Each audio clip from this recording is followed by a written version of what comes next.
अस्सलामुअलैकुम दोस्तों, इस युगी को तो आप जानते ही होंगे। ये अक्सर मुसलमानों के खिलाफ बोलता है। इसने शाहरुख खान को कहा कि आप ये काम बंद करें वरना आपको भी आम मुसलमान की तरह सड़कों पर भटकना होगा। तो आइए देखते हैं कि शाहरुख खान ने इसको क्या जवाब दिया है और इसके बाद डॉक्टर जाकिर नाइक का दिलचस्प सा लेक्चर भी है। आइए स्टार्ट करते हैं। सेकुलरिज्म के नाम पर इस देश के अंदर वामपंथी विचारधारा के कुछ कथित लेखकों और कलाकारों ने जिस प्रकार से अब भारत विरोधी स्वर ही, यानी अब भाजपा का नहीं बल्कि भारत विरोधी स्वर ही उठाना शुरू किया है, दुर्भाग्य से उस स्वर के साथ शाहरुख खान जैसे लोगों के भी स्वर मिले हैं। और ये पहली बार नहीं हो रहा है, इससे पहले भी इस प्रकार की हरकतें उनके द्वारा हुई हैं। शाहरुख खान को इस बात को याद रखना चाहिए कि अगर इस देश का बहुसंख्यक समाज उनकी फिल्मों का बहिष्कार कर देगा तो एक आम मुसलमान की तरह उनको भी सड़कों पर भटकना पड़ेगा।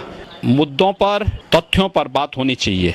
भारत के अंतर्राष्ट्रीय छवि को खराब करने की जो अंतर्राष्ट्रीय साजिशें हो रही हैं, उस साजिश से सबको बचना चाहिए। मुझे लगता है शाहरुख खान की भाषा में और हाफिज सईद की भाषा में कोई अंतर नहीं है। कुछ लोगों ने कहा कि ऐसी खाते हिंदुस्तान का है, बात पाकिस्तान की करते हैं। मुझे बहुत दुख होता है, मुझे बहुत ऐसा आता है, मेरे को रोना आता है कि मैं बार बार ये बताऊं कि मैं देशवासी और देशभक्त हूँ। देशभक्ति के लिए आपके मजहब में किस तरह से डिफाइन किया गया है, ये जरा मुझे बताएंगे कि इस्लाम में देशभक्ति के बारे में क्या कहा गया है।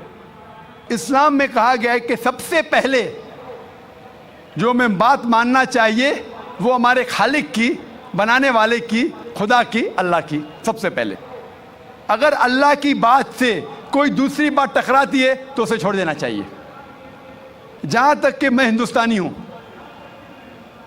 और मैं गर्व से कहता हूं कि मैं फंडामेंटलिस्ट मुस्लिम हूं and I am a good practice Indian. Fundamentalist, बुनियाद परस्त मुस्लिम भी हूं और अच्छा हिंदुस्तानी भी हूं। मैं हिंदुस्तान के कॉन्स्टिट्यूशन को जानता हूं। हिंदुस्तान के कॉन्स्टिट्यूशन में एक भी चीज फर्ज नहीं है जो इस्लाम में हराम है, और ऐसी कोई भी चीज नहीं है जो हमें मजबूर करती है जो इस्लाम में हराम है। और हिंदुस्तान के कॉन्स्टिट्यूशन में, इंडियन कॉन्स्टिट्यूशन में ऐसी कोई भी हराम चीज़ नहीं जो इस्लाम में फ़र्ज है और इंडियन कॉन्स्टिट्यूशन में हराम है। तो मैं दोनों को साथ में लेके चलता हूं, लेकिन अगर टकराव होगा, मेरे हिसाब से I can be a very good Muslim and a good Indian.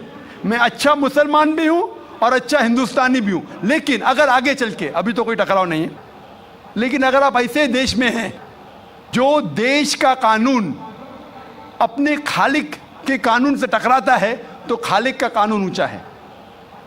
खालिक का कानून ऊंचा है, खुदा का कानून ऊंचा है, अल्लाह का कानून ऊंचा है। फिर आता है देश।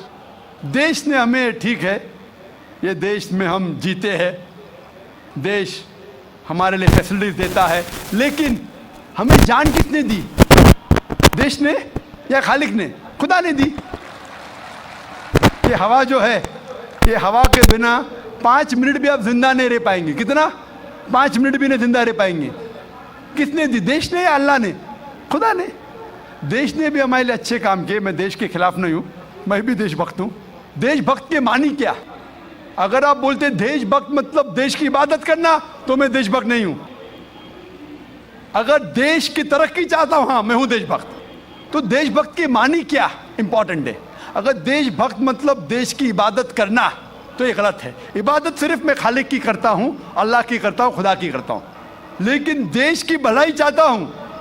अगर वो देश कोई कानून लागू कर रहा है, वो शरीयत के अंदर है, खुदा के कानून के दायरे के अंदर है, तो मैं उनके साथ हूं।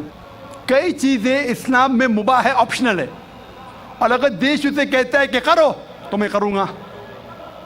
लेकिन अगर कोई देश, चाहे वो अमेरिका हो या यूके हो, वहां का कानून अगर इस्लाम के खिलाफ है, तो मैं उस देश के कानून के खिलाफ जाऊंगा, क्योंकि मैं सबसे पहले मोहब्बत करता हूं खालिक से, खुदा से, अल्लाह से, फिर अपने देश से।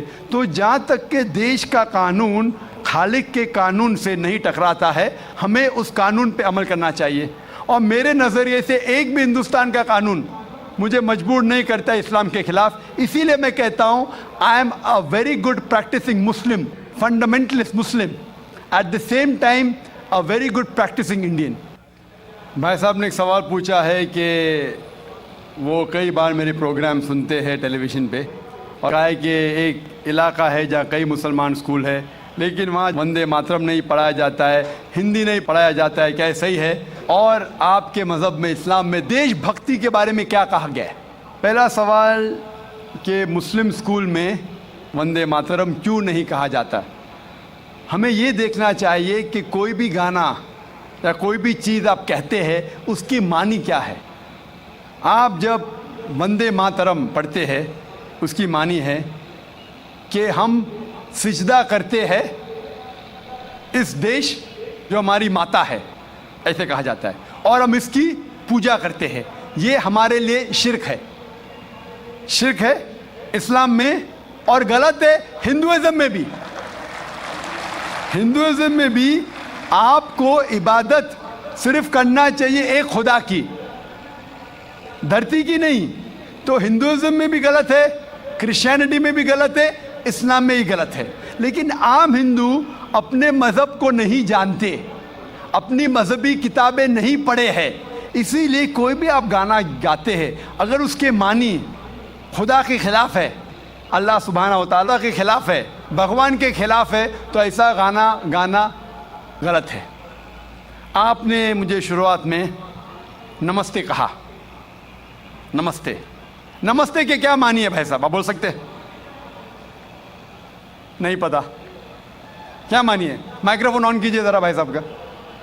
नमस्ते मतलब मैं सर झुका के मैं आपको नमन करता हूँ। हाँ, सर झुका के आप मुझे नमन करता हूँ, नमन करता हूँ। सर झुका के, सर झुका के मुझे नमन करना शिर्क है, हराम है, प्रोहिबिटेड है। आप मेरे सामने भी सर नहीं झुका सकते, चाहे आप मुझसे मोहब्बत करते हैं, चाहे आप मेरी इज्जत करते हैं, फिर भी आप मेरे सामने सर नहीं झुका सकते। सर झुकाना चाहिए तो सिर्फ खुदा के सामने, अल्लाह के सामने, और मैं खुदा नहीं हूं। आप जानते, आप मेरी इज्जत कर सकते हैं, मेरी बात जो मैं कहता हूं उसके ऊपर अमल कर सकते हैं, लेकिन आप मेरे सामने सर नहीं झुका सकते। इसीलिए मैं जवाब में आपको कहूंगा अस्सलामु अलैकुम, आप पे सलामती हो, आप पे सलामती हो। आप समझे ना? मैं आपके सामने झुक नहीं सकता हूं। ये सिर झुकेगा तो सिर्फ अल्लाह के सामने, सिर्फ खुदा के सामने।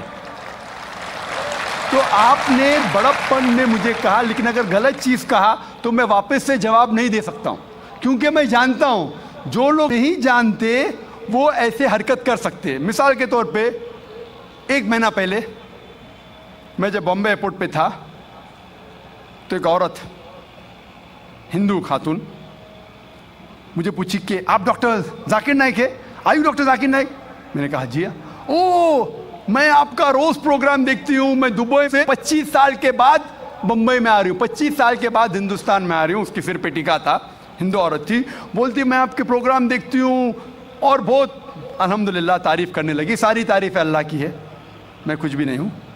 और फिर कहने लगी कि मैं तुम्हारे पैर छूना चाहती हूँ। मैंने कहा कि ये गलत है, शिर्क है। तो बोले क्यों? वही जवाब मैंने दिया, आप जो भी कहो मैं आपकी बात मानूंगी। तो मैंने कहा आप कुरान मजीद पढ़िए, कुरान मजीद पढ़िए और इसके ऊपर अमल कीजिए। और मैंने तकरीर दी है similarities between Islam and Hinduism, Islam और हिंदुइज्म में यकसानियत, और साबित किया है कि हिंदुइज्म में भी लिखा है कि आप सिर्फ एक ईश्वर की इबादत करना चाहिए, जितने ऋषि आने वाले उनमें मानना चाहिए, और मोहम्मद सल्लल्लाहु अलैहि वसल्लम में भी। तो आपको अगर कुरान और वेदा पे अमल करना चाहिए जो यकसा है, आपको एक खुदा में मानना पड़ेगा और आखिरी पैगंबर मोहम्मद सल्लल्लाहु अलैहि वसल्लम पर। आपका और एक सवाल था कि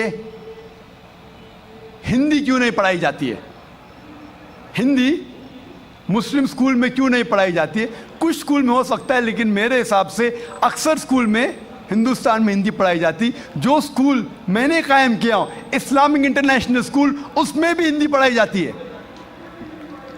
ना हिंदी, मराठी भी, जो हमारे स्टेट लैंग्वेज है, हम पढ़ाते हैं, जोर देते हैं अंग्रेजी और अरबी पर। नंबर 1 अंग्रेजी अरबी, फिर उर्दू, हिंदी, मराठी, आगे चल के संस्कृत भी सिखाएंगे, संस्कृत भी, ताकि हिंदुस्तानी लोग जितने मज़ाहिब इस देश में हैं उसको समझे। मैं गवर्नमेंट से कहता हूं कि हिंदुस्तान में संस्कृत आम करो। संस्कृत आम करेंगे तो लोग वेदा पढ़ेंगे, पढ़ने के बाद हक के तरफ आएंगे और हिंदू मुस्लिम एक हो जाएंगे। हिंदी तो छोड़ो, संस्कृत, क्योंकि वेद संस्कृत में, हिंदी में नहीं है। हिंदू की जबान है संस्कृत, और मैंने तकरीर की है हिंदुइज्म और इस्लाम में यकसानियत। लेकिन आम हिंदू अपनी मजहबी किताब पढ़ा ही नहीं तो क्या जानेगा। तो मैं संस्कृत कोट करता हूँ, फिर तर्जुमा करता हूँ और कहता हूँ कि आपको अगर लगता है कि मैं कुछ गलत कह रहा हूँ, रेफरेंसेस देता हूँ मैं। तो दोस्तों ये था डॉक्टर जाकिर नायक का खूबसूरत सा लेक्चर। जिस तरह डॉक्टर जाकिर नायक ने इस आदमी को बहुत ही डिटेल से समझाया कि आप जो शुरू में आपने कहा कि मैं आपके सामने नमन करता हूँ, नमन का मतलब ये है कि मैं आपके सामने सर झुकाता हूँ, ये शिर्क है। और डॉक्टर जाकिर नायक की ये बात मुझे बहुत ज़्यादा पसंद आई कि इंडिया में वो संस्कृत लैंग्वेज आम करे, स्कूल में पढ़ाया जाए, ताकि वो लोग अपने किताबों को पढ़े और उन लोगों को सीधा रास्ता नज़र आए, ताकि हिंदू मुस्लिम एक हो जाए। ये जो लोग हिंदुइज़म की किताबों को सही पढ़ेंगे तो हिंदू मुस्लिम खुद एक हो जाएंगे। मेरा ये तकरीर का ज़रूरत ही नहीं। और शुरू में आपने उस योगी की बातें भी सुने, जिस तरह उसने शाहरुख खान को कहा कि आप ये हिंदुओं के पीछे ना लगो। शाहरुख खान ने जो पठान मूवी बनाई थी उसमें जो येलो रंग दिखाया था, ये बातें उनकी वजह से मेरे ख्याल से इसने की थी कि आपको भी आम मुसलमान की तरह सड़कों पर भटकना पड़ेगा, तो ये काम आप ना करें। उसको सामने सामने धमकी थी। उम्मीद है कि आज की वीडियो से आपको कुछ सीखने को मिला हो। वीडियो इंटरेस्टिंग लगी है हमारे चैनल को सब्सक्राइब करें और वीडियो को लाइक करना ना भूलिए। दोस्तों हमारी वीडियो बनाने का मतलब ये नहीं कि हम किसी को टारगेट कर रहे या किसी के ख़िलाफ़ बोल रहे। हमारी वीडियो बनाने का ये मतलब है कि हम आपको सीधा राह और सीधा रास्ता दिखाएँ। उम्मीद है कि आप खुद समझेंगे। मिलते हैं नेक्स्ट वीडियो में। अल्लाह हाफिज़।